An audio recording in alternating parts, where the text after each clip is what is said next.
Hello बच्चों, आज हम पढ़ेंगे कक्षा 9वीं के सामाजिक विज्ञान में राजनीति विज्ञान के अध्याय 1 लोकतंत्र क्या, लोकतंत्र क्यों के प्रश्नोत्तर।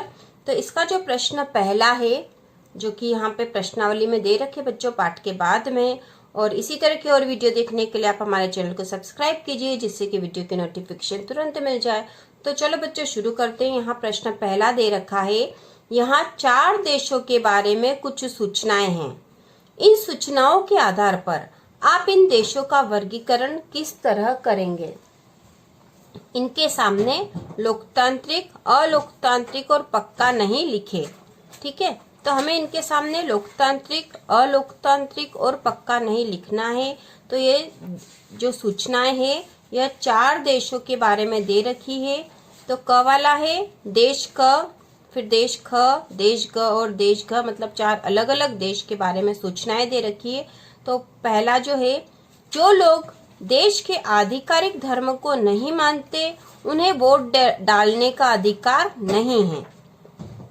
ठीक है, तो एक देश के बारे में यह सूचना दे रखी है कि वहां पर ऐसी स्थिति है कि जो लोग देश के आधिकारिक धर्म को नहीं मानते हैं उन्हें वोट डालने का अधिकार नहीं है। तो यहाँ हमें क्या बताना, देखो बच्चों, यहाँ पे हमें लिखना है कि जो सूचनाएं दे रखी है वह आप इन देशों का वर्गीकरण किस तरह से करेंगे। तो यह अलग अलग देश के बारे में जानकारी दे रखी है। तो हमें यदि वहां पे देश में ऐसी स्थिति है तो वह देश लोकतांत्रिक है, अलोकतांत्रिक है या पक्का नहीं, मतलब हम पूरी तरह से नहीं बता सकते कि वह लोकतांत्रिक है या अलोकतांत्रिक, ऐसा हमें लिखना है बच्चों। तो पहला जो देश है, तो वहां क्या स्थिति, जो लोग देश के आधिकारिक धर्म को नहीं मानते उन्हें वोट डालने का अधिकार नहीं है। तो धर्म को मानना किसी के ऊपर कोई जबरदस्ती नहीं होना चाहिए और यह लोकतांत्रिक नहीं है बच्चों, क्योंकि लोकतांत्रिक में तो सभी को आचार विचार का अपने अनुसार कर सकते हो, ऐसा होना चाहिए, है ना।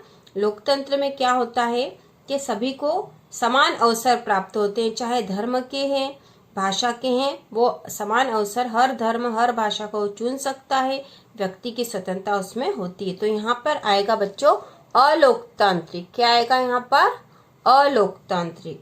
तो हम यहाँ लिख देंगे अलोकतांत्रिक। ठीक है, अलोकतांत्रिक यहाँ पर हम लिख देंगे।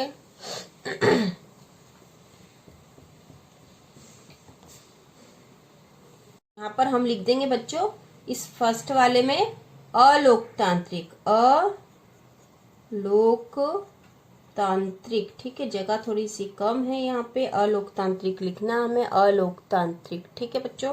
अब दूसरा ख देश जो है, अगला जो देश है, वहां पर जो परिस्थिति बताई गई है वो है, एक ही पार्टी बीते 20 वर्षों से चुनाव जीतती आ रही है।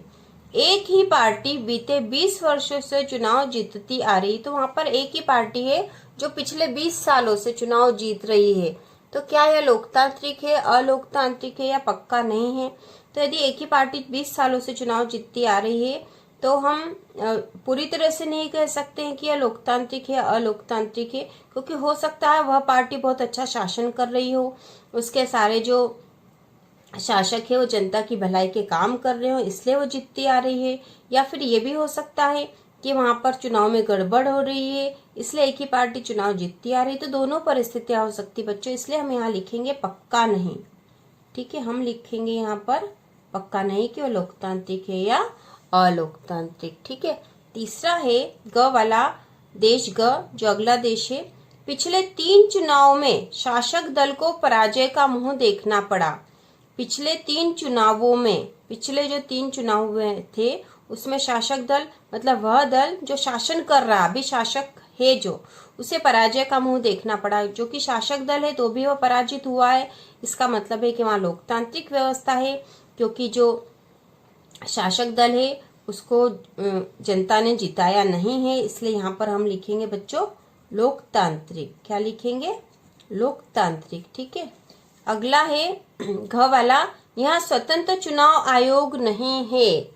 यहाँ स्वतंत्र चुनाव आयोग नहीं, जो अगला देश है वहां पे क्या परिस्थिति बच्चों, क्या स्वतंत्र चुनाव आयोग नहीं है। तो हम बोल सकते हैं कि यदि स्वतंत्र चुनाव आयोग नहीं है तो वहाँ चुनाव निष्पक्ष रूप से होते ही नहीं होंगे। तो एक ऐसी व्यवस्था होगी अलोकतांत्रिक, है ना। लोकतंत्र में तो स्वतंत्र चुनाव आयोग होना चाहिए, तो यहाँ हम लिखेंगे अलोकतांत्रिक, अलोकतांत्रिक। ठीक है, तो ये पहला क्वेश्चन हमारा हो गया है, आपको समझ में आ गया होगा बच्चों।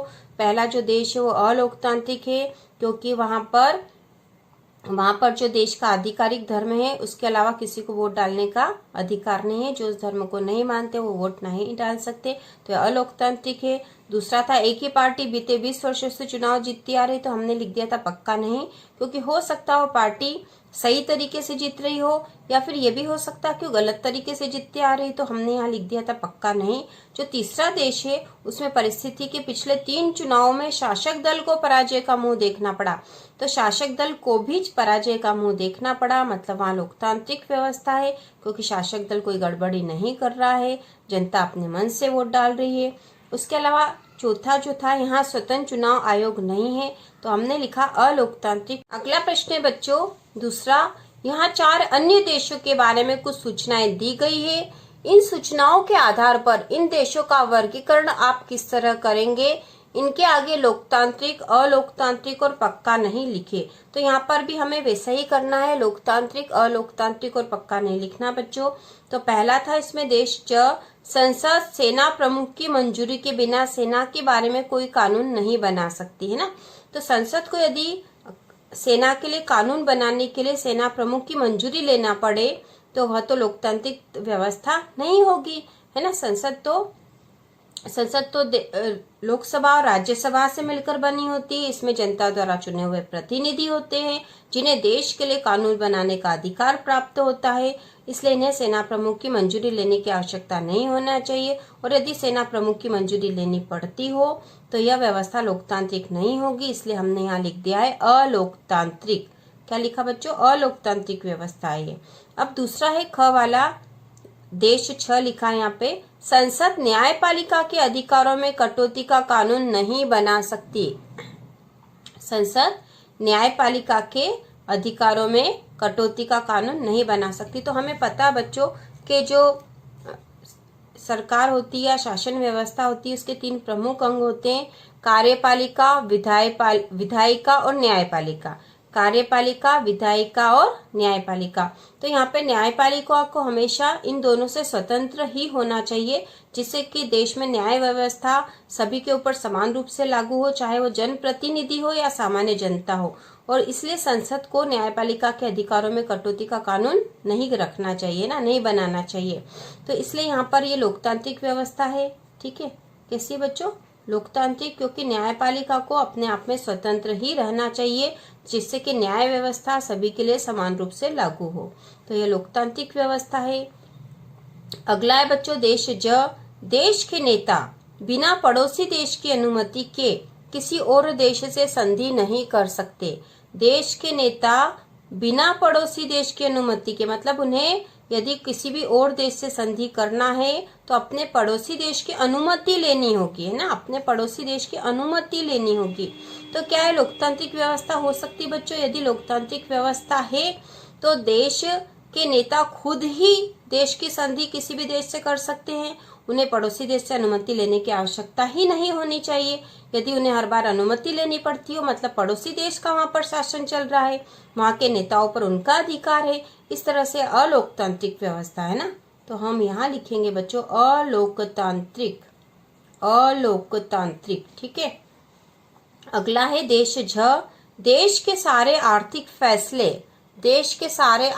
फैसले केंद्रीय बैंक के अधिकारी करते हैं, जिसे मंत्री भी नहीं बदल सकते। देश के सारे आर्थिक फैसले, जितने भी अर्थव्यवस्था से वित्त संबंधी फैसले होते हैं, वो केंद्रीय बैंक के अधिकारी करते हैं, जिसे मंत्री भी नहीं बदल सकते। तो क्या लोकतांत्रिक व्यवस्था होगी बच्चों?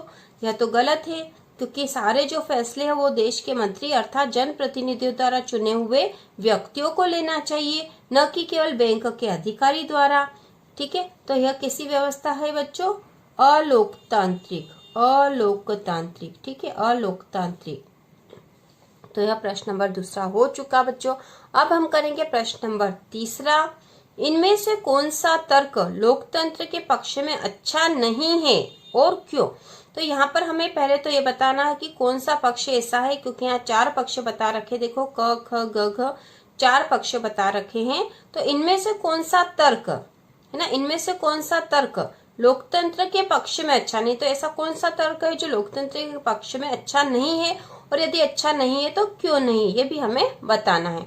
तो पहला है, लोकतंत्र में लोग खुद को स्वतंत्र और समान मानते हैं। तो हमें क्या देखना बच्चों कि लोकतंत्र के पक्ष में यह तर्क अच्छा है कि लोकतंत्र में लोग खुद को स्वतंत्र और समान मानते हैं, तो हाँ ये अच्छा है ना, क्योंकि लोकतंत्र में लोग स्वयं को स्वतंत्र और समान मानते हैं। ख वाला है, लोकतांत्रिक व्यवस्थाएं दूसरों की तुलना में टकरावों को ज्यादा अच्छी तरह सुलझाती है। क्या लोकतांत्रिक व्यवस्थाएं दूसरों की तुलना में टकरावों को ज्यादा अच्छी तरह सुलझाती है, तो हाँ यह भी सही है, क्योंकि लोकतंत्र में जो भी निर्णय लिया जाता है वो आपसी परामर्श सहमति के द्वारा लिया जाता है, जनता के प्रतिनिधि ही लेते हैं, हर किसी को अपना विचार रखने का मौका मिलता है, इसलिए यहाँ पर टकराव को ज्यादा अच्छी तरह सुलझा लिया जाता है, तो यह भी लोकतंत्र के पक्ष में है। तीसरा था, लोकतांत्रिक सरकारें लोगों के प्रति ज्यादा उत्तरदायी होती है, तो हाँ यह सही है, लोकतांत्रिक सरकारें लोगों के प्रति ज्यादा उत्तरदायी होती है, क्योंकि उन्हें हर निश्चित समय के बाद जनता के सामने प्रस्तुत होना पड़ता है, जिससे कि वह आगे के लिए शासन व्यवस्था संभाले, है ना। हर 5 वर्ष में जैसे चुनाव होते हैं, तो लोकतांत्रिक सरकारें जो होती है लोगों के प्रति ज्यादा उत्तरदायी होती है, क्योंकि हर 5 वर्ष बाद उन्हें वापस जनता के सम्मुख प्रस्तुत होना पड़ता है, तो यह भी सही है ना, लोकतंत्र के पक्ष में है। तो हमें कौन सा ढूंढना था बच्चों कि जो लोकतंत्र के पक्ष में अच्छा नहीं है और क्यों। अब तर्क चौथा है, लोकतांत्रिक देश दूसरों की तुलना में ज्यादा समृद्ध होते हैं।